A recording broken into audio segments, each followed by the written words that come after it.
What up, friends? Ash here. Welcome back to Gents. Hope you're well. Everybody knows the biggest releases of the year, right? Boss Bottled Absolute, a new Bleu de Chanel, a new Dior Sauvage. That was a big hit, right?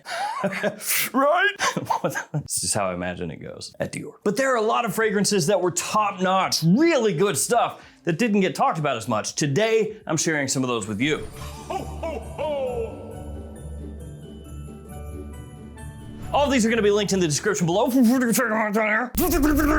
kicking it off with my buddies at Michael Malul, Ginger and Mist. This stuff is awesome if you like ginger and citrus and compliments. That's, people like that. Like I said, a bunch of ginger in here, which there should be because that's the name. It's a really bright, sweet, fresh, zingy ginger. Kind of reminiscent of like the ginger in YSL L'Homme Eau de Toilette, but ramped up a little bit. That combines off the top with citrus and pineapple. Also has a really nice, clean, woody aspect to it as well. And this stuff is perfect for spring and summer and early fall. Great daytime fragrance, good office fragrance. It is extremely overlooked, at least if you compare it to like the really big fragrance houses out there. Now, of course, I know the people at Michael Malul. I've worked with them on my own fragrances and everything, so keep that in mind. But this stuff, I would say, is the best thing they put out all year. Absolutely killer stuff. This is fantastic, regardless of who put it out. Another thing that flew way under the radar is this Kenzo Homme Indigo, which, to be fair, like anything that Kenzo puts out is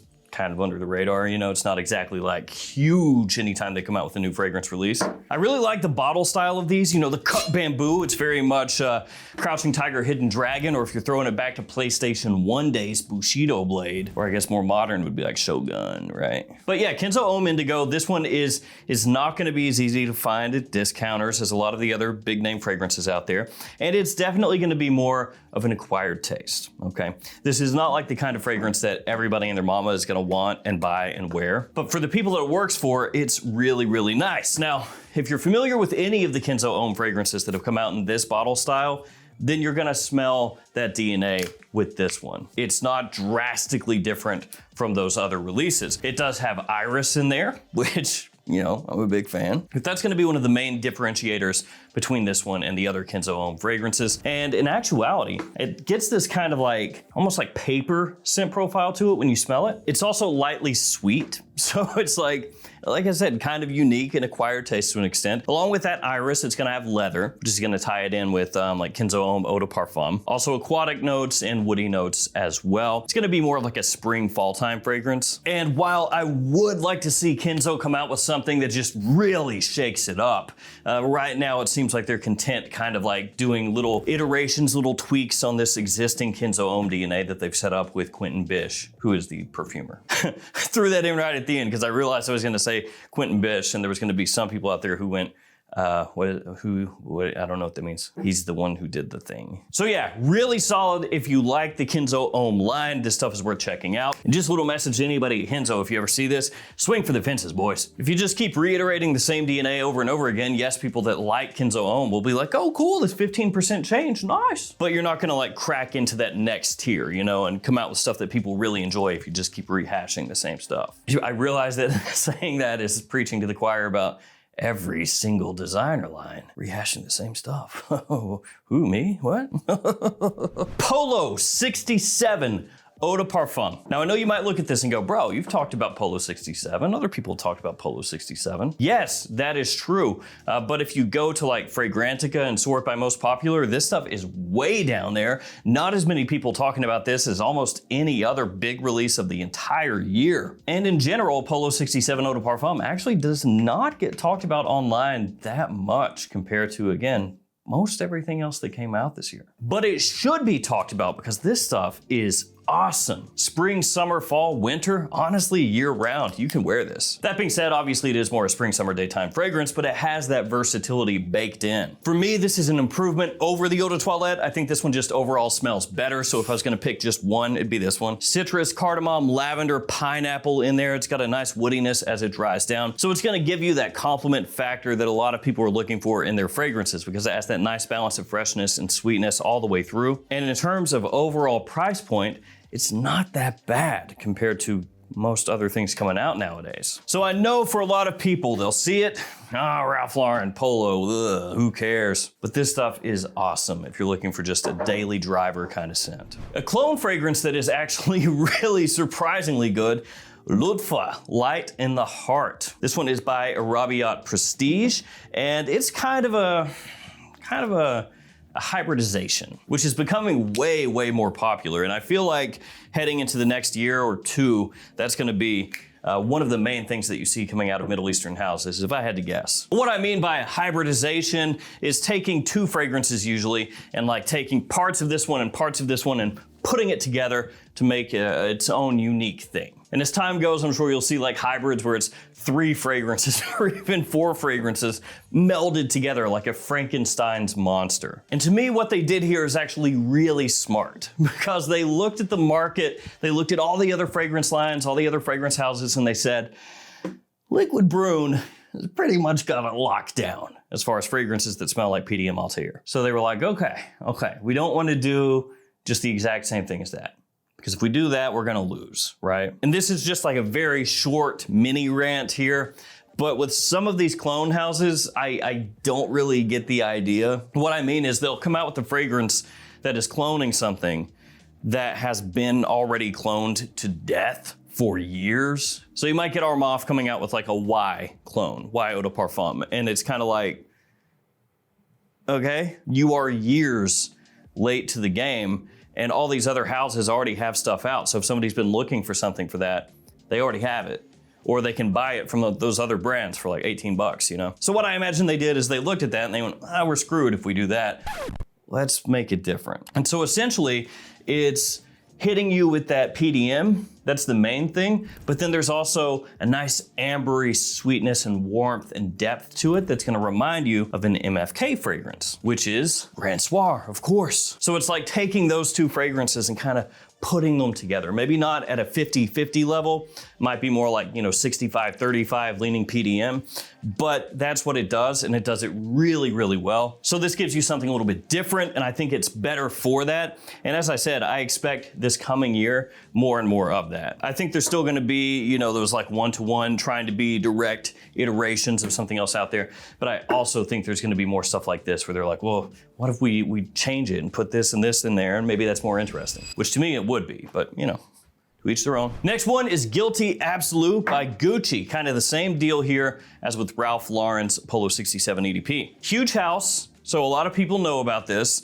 but it does not get talked about a whole heck of a lot for how good it actually is. Now, one potential reason for that is it does smell similar to Guilty Elixir. So, it's not completely different from that one. But even with that similarity, it is really good. And I think that as more people smell this, more people wear this, it's gonna grow on them more and more and more, and it's gonna get like a little cult following to an extent. So this one has rum, it has almond, there's also tonka in there, there's orange blossom, benzoin, vanilla, and leather. So basically it's like taking Guilty Elixir and making it a little more of an evening leaning fragrance, more of a fall winter time type of scent, which is also reflected directly in the bottle. Basically, very similar color at the bottom to Guilty Elixir, but then as a gradient where it gets darker up toward the top, which kind of reflects how the fragrance comes across. So it's gonna be a little deeper, richer, with a nice touch of booziness, not overdone with that. Super solid performance here as well. And of course, like the original Guilty Elixir, it could remind you a bit of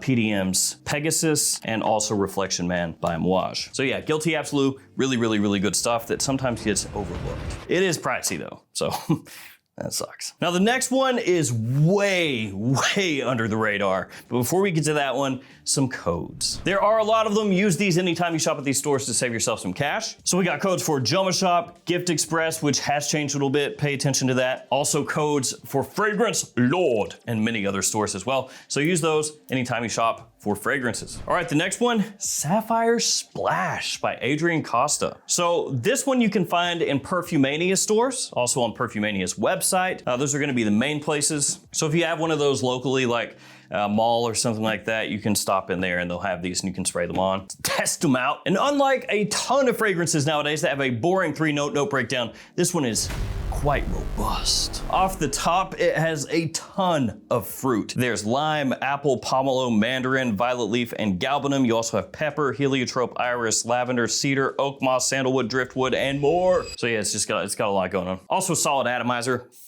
Nice. I think it's the same one that my fragrances use. I don't know. This one is actually also done by Michael Malul, even though it is not Michael Malul, but it's done by Michael Malul. And when you look at that note breakdown, you might think it's gonna be like an absolute overload of fruit, but it's actually balanced out really well and has a nice creamy aspect to it. So the way it comes across, it has a really nice creamy sweetness. It has aromatic touches as well, a nice clean aspect. Super wearable, great daytime or evening. And for me, it leans more spring fall. I know you look at it, you know, it's all blue and everything, but it's not like your quintessential I stepped out of the shower gel vibe. It has a lot more going on. It's got good depth to it. And apparently the entire Adrian Costa line in Perfumania just absolutely crushes. So good for them. So if you haven't stopped into a Perfumania, you may not even know this stuff exists, but it is good. Good. Next one is another elixir. It's Varvatos XX Elixir. It does come in the smaller size bottle. Again, I think that's just a rule at this point that if you put out a fragrance with the name elixir, that you have to put it in a smaller bottle and charge more money. And in actuality, this is not the least talked about Varvatos fragrance of the year. They also came out with Artisan Forest, which looks really cool. I'll talk about that a little bit later on the channel. But yeah, that one got talked about even less. Varvatos fragrances maybe just don't hit a wide berth of people nowadays, or at least not as much as they used to. Now, one thing I want to point out right off the rip when it comes to this fragrance and Varvatos in general is, like it or not, they are usually heavily discounted. So what I mean by that is, if you go buy it at full retail, like I did from Macy's, then you may kick yourself in the butt when down the road it's available for half or a third of that price at a discounter. So keep that in mind. It may not be at all the discounters right now, but it will be one day. Now the scent itself, I really like. It is a little bit more, I don't know if I'd say mature, but it has a little more of an aromatic feel to it. It's not overtly sweet. Now it has some nice sweet aspects, like it has a nice zingy, fresh ginger off the top, little citrus in there. So it's got a nice bright touch when you first spray it on. It's got some booze in there, some rum that gives it warmth and a touch of that sweetness as it dries. But it also has a green aspect in there. You can pick it up off the top through the mid. And as it dries down, that green aspect kind of settles and you get more of the sweetness that comes out, a little more of the warmth that comes out, makes it more approachable for more people. Has leather in there in the dry down as well. And this is one I think smells good opening, mid, dry down, the whole way through. But if you're somebody looking for something that's just like an everyday wear, sweet bomb kind of fragrance, like if that's your vibe, your style, you probably won't go for this one. But on the whole, the quality is good, the smell is nice, it's mature,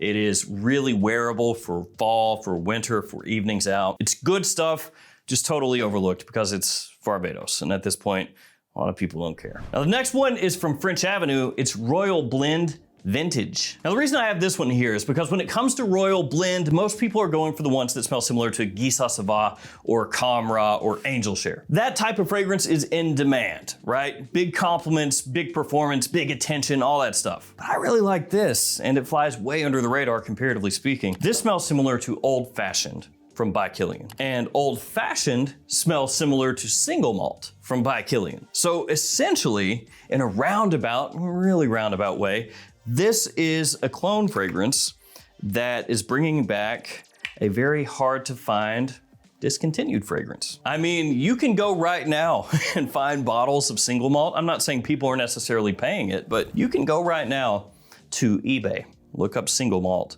and there are people asking like $1,500 for a 50 mil. I have a 10 mil of that fragrance that I got, or actually an 8 mil, I think it is, from years ago. I think I got it in like 2016 maybe. And while this is not the exact same, it is close enough that I am really happy with it, and I have no intentions of ever going and splurging for a full-size bottle of Single Malt. Like I said, if you've never smelled Single Malt, you don't know nothing about it, and you do know Old Fashioned, that's what this is really supposed to be smelling similar to. But you know, like I said, it's kind of a roundabout thing. To me, this stuff smells awesome. I love the plum off the top, the tobacco as it dries down. Even has a hint of Immortelle that you can pick up, which helps give it kind of an interesting vibe. Really good for spring, fall, and winter. Next one is 212 VIP Black Elixir. This stuff is way under the radar at this point, and it's because most things that Herrera does, people really don't care. Maybe if they brought back like CH Privé, like kicked that line off, that might be interesting, or if they came out with something entirely new.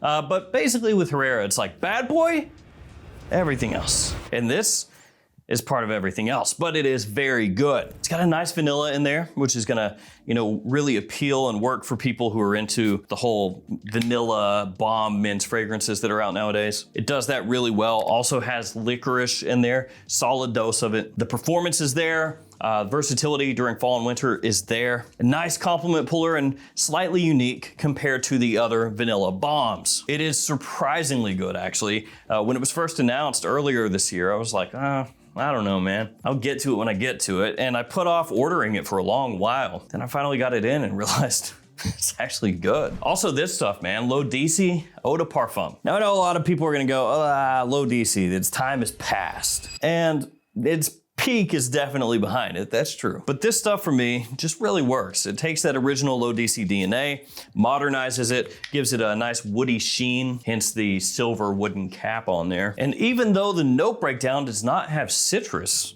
which is kind of crazy, it's got Sichuan pepper and I think balsam fir and cedar maybe? But it doesn't have citrus, not officially in the note breakdown, but when you smell it, it does. It's got the citrus there. It's a fragrance you can wear in more formal situations. You can dress it up, so to speak. And I think it's just a nice blast from the past done in a modern way. And the last one, kind of a bonus entry right here, Zamaya's Reverie Aqua. Kind of a plain looking bottle outside of this little medallion. The box actually looks really sweet, but the cap has a magnet. The only ones here with the magnet, this and that. We need to step up our magnet usage in bottles. It's important. So why is this stuff good? Well, a couple reasons. First off, it's cheap, and that always helps. Second off, smells similar to Valentino Uomo Born in Roma Intense, which I like a lot. So you put those two things together, and that makes it good. Great sweetness to it, but fresh enough that you can wear this spring, summer, and fall. Longevity, really good, even though it doesn't cost that much. Projection